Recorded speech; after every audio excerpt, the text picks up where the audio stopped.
Limestone crops up in my videos every once in a while because, with a few exceptions, if you want caves, you need limestone. It is soluble in water, and water is what carves out all those caves. And limestone is also pretty soft for a rock, so you could take a pickaxe and carve out a whole house for yourself. Out in the mountains that fringe a desert, there's a small floating archipelago.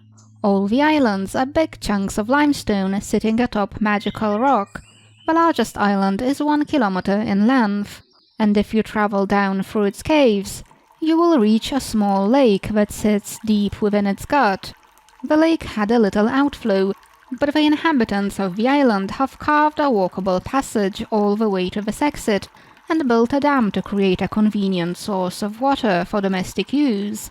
And then, along the edge of the island on either side of the dam, they carved out little apartments for themselves.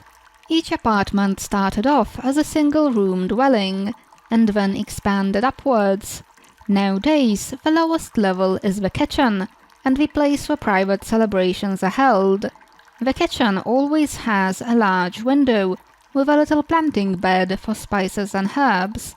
Some of the kitchen waste goes straight into the garden, but most of the waste is brought up to the surface of the big island and turned into compost.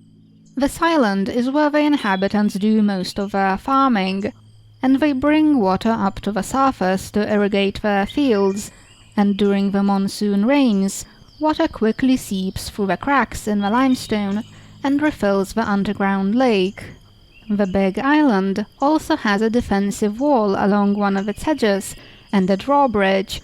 On the next smaller island there's another wall and another drawbridge, and on the last island yet another wall and yet another drawbridge. And the distance from the innermost drawbridge to the outermost one is around 1 kilometer as well, so the entire floating archipelago is around 2 kilometers long. People don't plant anything beyond the last wall, though they do herd their goats on the nearby mountain, and they have a little fort on its peak, where they watch out for approaching enemies. If need be, they can take the animals behind the wall and survive any siege, no matter how long. The archipelago supports around 2,000 people right now, but maybe, as time goes by, more people will arrive in this safe haven and carve out homes for themselves, and maybe, once the islands cannot be self-sufficient anymore, people will come to cultivate and defend the mountain as well, keeping stores of food in the caves, and forming a little city-state.